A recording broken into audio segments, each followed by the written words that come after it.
என் தங்கமே, இந்த கருப்பனை கண்டதும் இந்த வாக்கினை நீ கேட்டுவிடு. ஏனென்றால் கருப்பன் உனக்கு இன்று உன் மனம் மகிழும்படியான ஒரு வெற்றி செய்தியினை கொண்டு வந்திருக்கின்றேன். என் குழந்தையே, உனக்கு துரோகத்தை செய்தவர்களின் இல்லத்திலிருந்து ஒரு நல்ல செய்தி ஒன்று வரப்போகின்றது. இந்த கருப்பனின் ஆட்டம் அங்கே ஆரம்பித்து விட்டது. இதனை உனக்கு சொல்வதற்காகத்தான் இன்று வந்திருக்கின்றேன். அதற்காக என் பிள்ளை, நீ உனக்கு துரோகங்களை செய்தவர்கள் எல்லாம் கஷ்டப்பட வேண்டும் என்று நினைக்கிறாய் என்று நான் சொல்லவில்லை.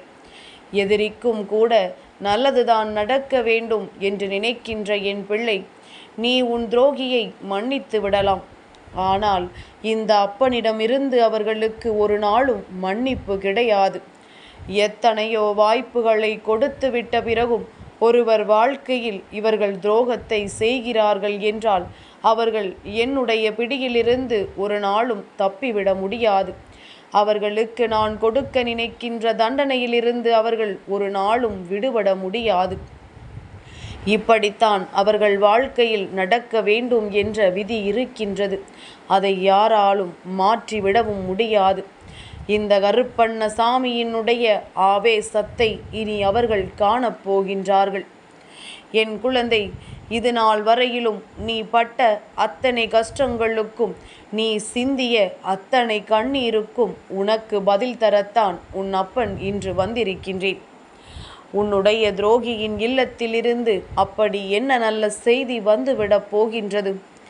என் பிள்ளையே, அவர்கள் உனக்கு செய்த துரோகத்திற்கு பதிலாக அதற்கான தண்டனை என்ன கிடைத்திருக்கின்றது தெரியுமா?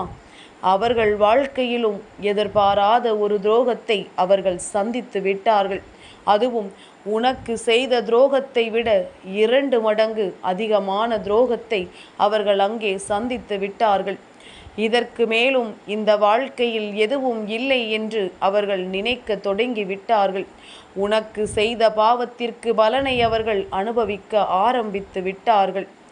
என் குழந்தையே, இது உன்னுடைய மனநிலையை எப்படி மாற்றுகிறது என்று இந்த அப்பனுக்கு நன்றாக தெரியும். அப்பா, யாருக்கும் எந்த தண்டனையையும் கொடுக்காதே, அவர்களை திருத்தி நல்ல வழி நடத்து என்று நீ சொல்கின்றாயல்லவா? என் பிள்ளை சொல்வது எனக்கு கேட்காமல் இல்லை. ஆனால் நான் இப்பொழுது உன் பேச்சை கேட்கின்ற மனநிலையில் இல்லை. என் பிள்ளை, நீ கண்ணீர் விட்ட பொழுதும் கஷ்டப்பட்ட பொழுதும் உன்னை பார்த்து அவர்களுக்கு இரக்கம் வரவில்லையே.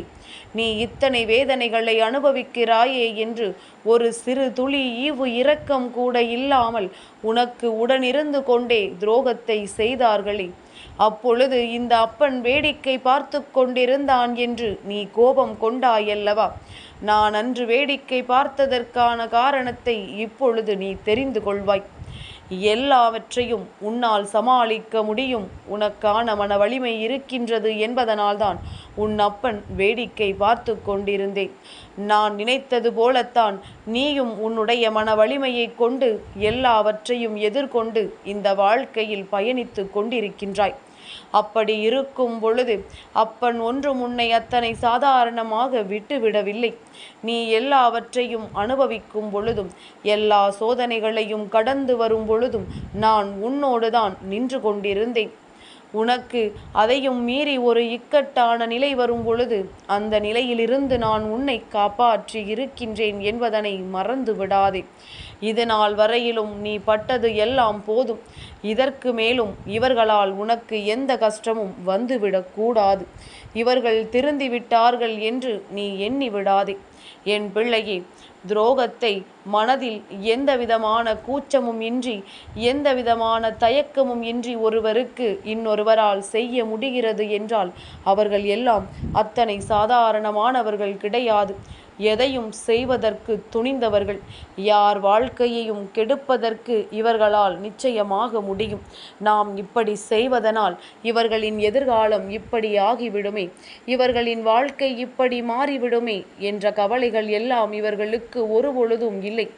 இது போன்ற எண்ணங்கள் கொண்டவர்களை உன்னுடைய வாழ்க்கையில் இருந்து நீ ஒதுக்கி வைக்கின்றாயோ இல்லையோ, உன் அப்பன் நான் ஒதுக்கி வைத்து விடுவேன். அது மட்டுமல்ல, அவர்களை கண்காணாத இடத்திற்கு நான் அனுப்பி விடுவேன். என் பிள்ளையே, அப்பனின் கோபத்திற்கு ஒரு காரணம் இருக்கின்றது. அப்பனின் கோபம் அத்தனை எளிதாக யாரையும் பாதிப்பது கிடையாது. யார் ஒருவர் தனக்கு விதிக்கப்பட்ட விதியை மீறி தன்னுடைய எல்லையை தாண்டி ஒருவருக்கு கெடுதல் நினைக்கின்றாரோ அவர்களுக்கு நிச்சயமாக எல்லா விதமான சோதனைகளையும் இந்த அப்பன் கொடுத்தே தீருவேன். அடுத்தவர்களை சோதிக்கும் பொழுது யோசிக்காதவர்கள் தனக்கு சோதனை வரும் பொழுது மட்டும் கண்ணீர் விடுவதற்கான காரணம் என்ன? இந்த காரணத்தை எல்லாம் இவர்கள் வாழ்க்கை அனுபவத்தில் இருந்து கற்றுக்கொள்ள வேண்டும். உனக்கு செய்த தவறுக்கு அவர்கள் மண்டியிட வேண்டும். மண்டியிடாமல் இருக்கும் வரை அவர்களுக்கு நிச்சயமாக எந்த மன்னிப்பும் இந்த கருப்பனிடம் இருந்து கிடைக்கப் போவது கிடையாது. என் பிள்ளையே, இந்த துரோகத்தை செய்துவிட்ட பிறகு இவர்களின் நிலை என்னவாக இருந்தது தெரியுமா? துரோகத்தை செய்துவிட்டு அவர்கள் அங்கே ஆனந்த கூத்தாடினார்கள். எத்தனை மன மகிழ்ச்சி அடைந்தார்கள் தெரியுமா? தான் நினைத்ததை எல்லாம் ஒருவர் வாழ்க்கையில் சாதித்து விட்டோம் என்ற மிதப்பில் அவர்கள் அங்கே அலைந்து கொண்டிருந்தார்கள். அந்த நேரத்தில் இந்த கருப்பனின் கோபம் உச்சத்தை தொட்டது. அவர்களுக்கான ஒரு சில வாய்ப்புகள் உன்னிடத்தில் மன்னிப்பு கேட்கும்படி உருவாக்கி கொடுக்கப்பட்டது. ஆனால் அதையெல்லாம் கண்டுகொள்ளவில்லை. அவர்களோடு இருந்தவர்களே, இது போன்றெல்லாம் செய்ய வேண்டாம், கடவுள் எதையும் விட்டுவிட மாட்டார்கள், தெய்வம் என்ற ஒன்று இருக்கின்றது, அது நின்று கொள்ளும் என்று சொல்லிவிட்ட பிறகும் அதை இவர்கள் பெரிதாக பொருட்படுத்தாமல் தெய்வம் என்ற ஒன்றெல்லாம் கிடையாது, அது வெறும் கல் என்று சொல்லி தெரிந்து கொண்டிருந்தார்கள். இன்று இவர்கள் பேசிய அத்தனை வார்த்தைகளுக்குமான பலனை அனுபவித்து கொண்டிருக்கின்றார்கள். உனக்கு செய்த தவறுக்கு மனம் வருந்தி உன்னிடத்தில் மன்னிப்பு கேட்க வருவார்கள். அத்தகைய சூழ்நிலையை நான் இப்பொழுது உருவாக்கி விட்டேன். தெய்வம் கோபம் கொண்டால் என்ன நடக்கும் என்பதனை இனி இவர்கள் வாழ்க்கையில் நடக்கின்ற விஷயங்களை வைத்து நீ பார்த்து கொள்வாய். என் குழந்தையே, கெட்டவர்கள் எல்லாம் ஒரு நாளும் மற்றவர்களுக்கு விடுகின்ற சாபங்கள் பலிக்காது. அதே நேரத்தில் ஒரு நல்லவன் இன்னொருவருக்கு ஒரு சாபத்தை கொடுக்கிறான் என்றால் அது நிச்சயமாக நடக்கும். ஏனென்றால் எப்பொழுதும் அடுத்தவர்களுக்கு நல்லதை மட்டுமே நினைக்கின்ற ஒருவருக்கு கெடுதல் நடக்க வேண்டும் என்று நினைக்கிறார் என்றால் அந்த மனதில் ஏதோ ஒரு அர்த்தம் இருக்கும். அந்த மனதில் ஏதோ ஒரு காயம் அதிகமாக இருக்கும். இது போன்ற சூழ்நிலையெல்லாம் புரிந்து கொண்டால் என் பிள்ளை, நிச்சயமாக நான் சொல்கின்ற காரணத்தை உன்னால் உணர்ந்து கொள்ள முடியும். இவர்கள் நினைத்த விஷயத்தை எல்லாம் செய்துவிட்டு அமைதியாக இருந்து விடலாம் என்று நினைத்து விட்டார்கள். ஆனால் இவர்களுக்கான அமைதியை கொடுக்க உன் அப்பன் இனி ஒரு நாளும் விரும்பவில்லை. எதற்காக செய்தோம் என்று எண்ணி எண்ணி காலம் முழுவதும் இனி அவர்கள் கண்ணீர் விட வேண்டும். அந்த நிலைக்கு அவர்கள் வாழ்க்கையை நான் கொண்டு சென்று விட்டேன். ஏற்கனவே பல கஷ்டங்களை கண்டு அதிலிருந்து மீண்டு வர முடியாமல் நின்று கொண்டிருக்கின்றார்கள். இதற்கு மேலும் கஷ்டம் ஒன்று வரும் பொழுது நிச்சயமாக தான் செய்த தவறுக்கான தண்டனை என்பதனை அவர்கள் புரிந்து கொள்வார்கள். என் பிள்ளை, இது நாள் வரைக்கும் நீ நடந்த விஷயங்களை எண்ணி வருத்தப்படாமல் உன் வாழ்க்கையின் உன் அப்பன் வந்துவிட்ட பிறகு இந்த துரோகங்களுக்கெல்லாம் ஒரு முடிவினை நான் கட்டிவிடுவேன் என்பதை மட்டும் நீ புரிந்து கொண்டால் போதும். அப்பனினுடைய அன்பும் அரவணைப்பும் என் பிள்ளைக்கு என்றுமே இருக்கும். நான் என் பிள்ளைகளை ஒரு நாளும் மற்றவர்கள் முன்னிலையில் தலை குனிய விட்டு விட மாட்டேன். என் பிள்ளையை, உன்னுடைய தன்னம்பிக்கையை கையெடுத்து கொண்டு நீ என்னாலும் நீ மற்றவர்கள் முன்னிலையில் உனக்கான தன் மானத்தை விட்டு கொடுத்து விடக்கூடாது என்பதில் மட்டும் கவனமாக இருந்து விட்டால் போதும். மற்றபடி எல்லா விஷயங்களும் நீ நினைத்தபடியே உன் வாழ்க்கையில் நடக்கும். நான் உனக்கு சோதனைகளை கொடுப்பேன். ஆனால் அதே நேரத்தில் அந்த சோதனையிலிருந்து உன்னை மீட்டும் எடுப்பேன் என்பதனை நீ புரிந்து கொள்ள வேண்டும். என் பிள்ளை, இனிமேல் நடப்பதை எல்லாம் சந்தோஷமாக ஏற்றுக்கொள்.